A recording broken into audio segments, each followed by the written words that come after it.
Você foi no ponto, Pitoli, porque nas relações internacionais, e principalmente quando os países usam o poder nacional, né? Essa é uma doutrina que a gente traz da Escola Superior de Guerra no Brasil, e eu até faço um parênteses, né? Porque os Estados Unidos agora retomam o Departamento de Defesa com o nome de Departamento de Guerra, e eu me lembro que no Brasil também nós temos a Escola Superior de Guerra, e que também foi feito esse eufemismo, esse discurso politicamente correto, tentando colocar como Escola Nacional de Defesa, tentando tirar esse nome guerra, mas na verdade, Pitoli, a doutrina da Escola Superior de Guerra no Brasil, que foi derivada dos Estados Unidos, obviamente, ela traz a ideia de que a expressão do país, a expressão de poder do país é uma conjugação, como se fosse uma tangerina com vários gomos, de várias expressões. A expressão econômica, a expressão psicossocial, a expressão política,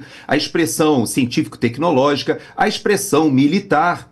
Agora, o que acontece hoje com os Estados Unidos quando eles olham a situação da América Latina? Eles já elencaram e perceberam que o crime organizado, o narcotráfico, ele tem uma entrada, uma penetração enorme na expressão econômica.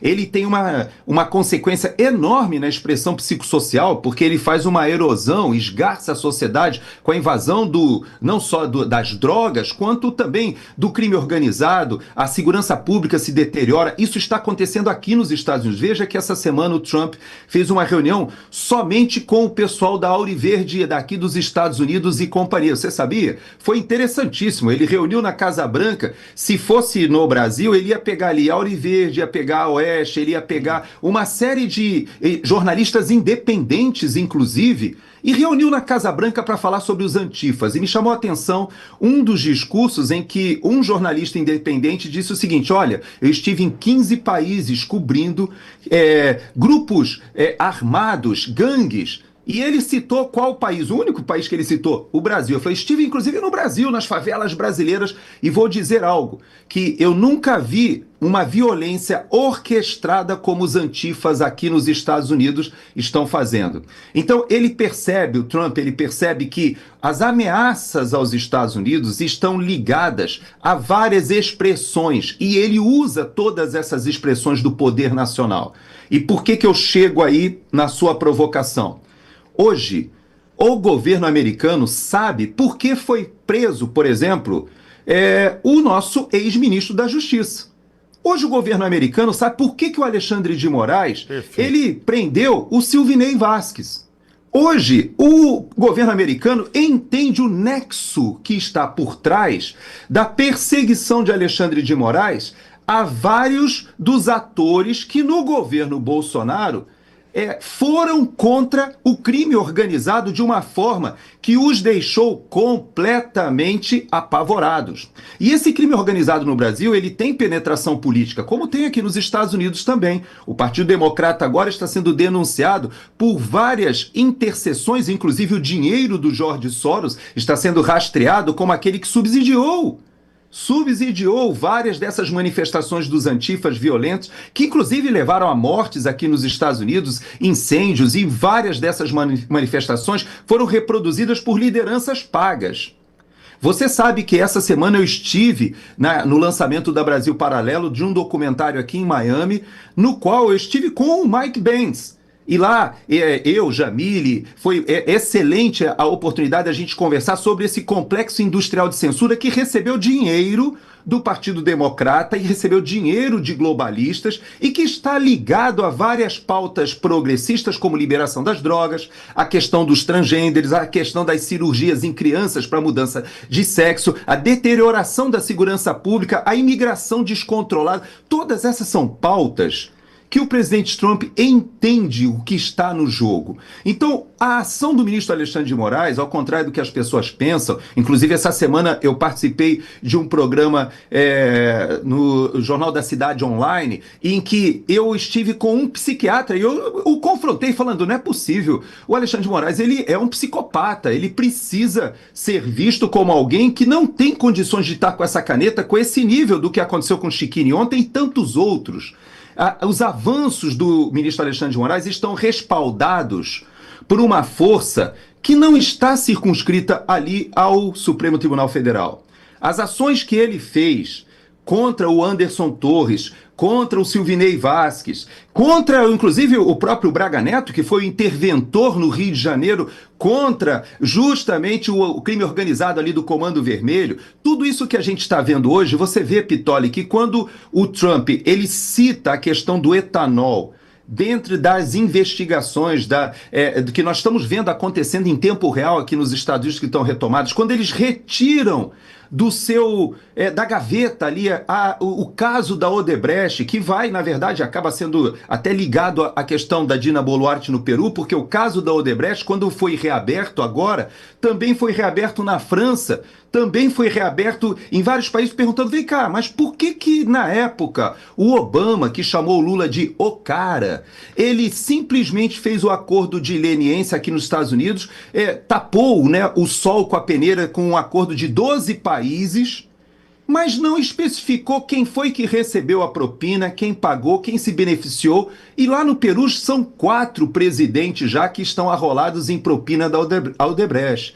Então a gente tem uma máfia, um esquema mafioso, Pitoli, que está realmente sendo, vamos dizer assim, palmilhado, entendido pela inteligência dos Estados Unidos, que hoje conta com uma sinergia entre o Departamento de Tesouro, Departamento de Estado, o Departamento, por que não dizer de Guerra, agora também. E também não podemos esquecer da ação do Departamento de Justiça, porque nós temos o Hugo Carvajal agora sendo julgado no finalzinho do mês.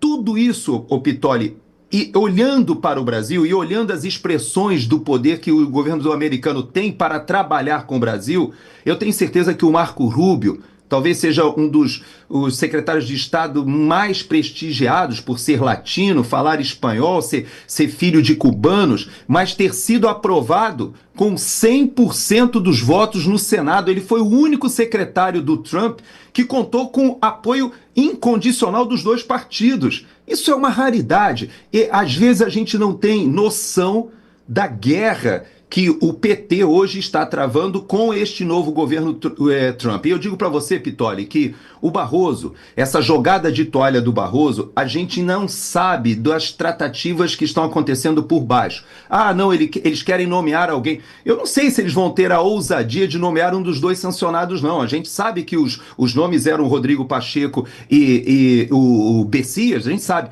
Mas é possível que o Lula tire ali uma mulher, ele queira colocar alguém da sua confiança que não esteja ali no foco. Você vê o José Dirceu já dizendo, olha, vamos deixar o Bolsonaro em prisão domiciliar, pega leve. Você vê uma porção de gente já se levantando porque eles perceberam o seguinte: quem está com as cartas hoje nessa relação de final de governo Lula, por incrível que pareça, é o governo americano.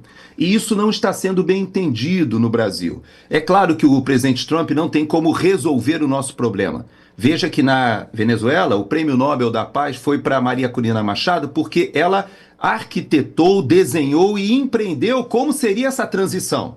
No Brasil, nós também temos uma forma de ter uma transição de volta ao Estado democrático de direito, de volta até o Estado de direito, ou seja, as nossas leis, a justiça. Agora, nós temos o crime organizado, nós temos forças globalistas, o filho do George Soros esteve ali articulando com o governo brasileiro, nós temos a COP acontecendo agora, que é uma pauta globalista e que não conta hoje com a simpatia de grandes grupos conservadores no mundo, como o próprio presidente Trump lidera, e, no entanto, nós temos essa tensão que está acontecendo no mundo. E o Brasil está no meio, tem a China, tem os globalistas e agora tem até grupos terroristas na América Latina em integração com o PCC e o Comando Vermelho. Então, você veja que a situação do Brasil é muito triste. E eu só deixo uma última provocação para você, que eu sempre deixo uma bola levantada para a semana seguinte. Eu sei que muita gente tem me mandado mensagens sobre, e aí, mas e as Forças Armadas? Vão assistir tudo isso e não vão se posicionar? Não vão se posicionar politicamente, Pitoli, mas eu digo uma coisa para você: não existe solução para a crise institucional do Brasil que não passe pelas Forças Armadas, não com um papel de protagonismo político, não, mas com aquele papel daquele poder moderador velado que tanto se debate e se discute, de quem endossa e dá sustentação ou retira a sustentação.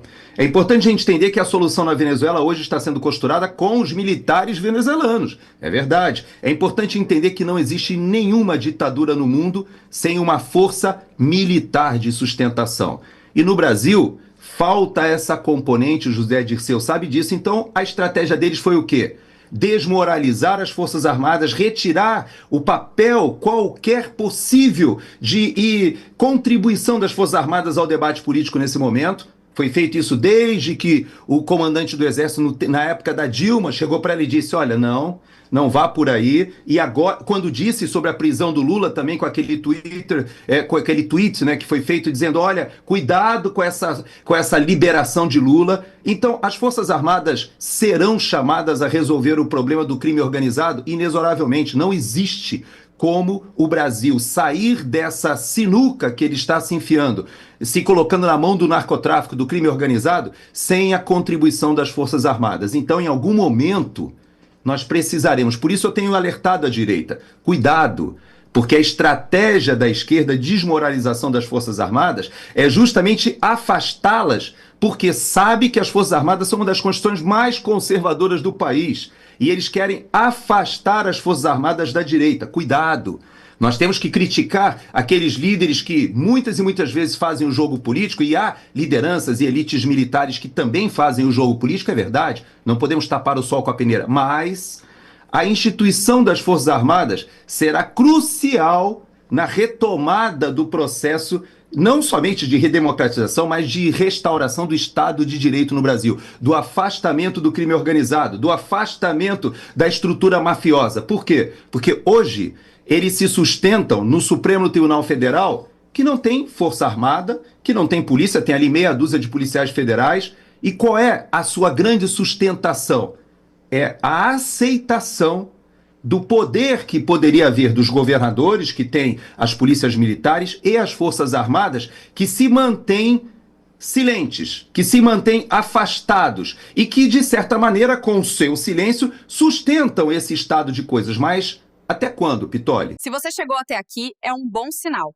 Para assistir os vídeos completos, acesse nosso site ou baixe nosso aplicativo totalmente grátis.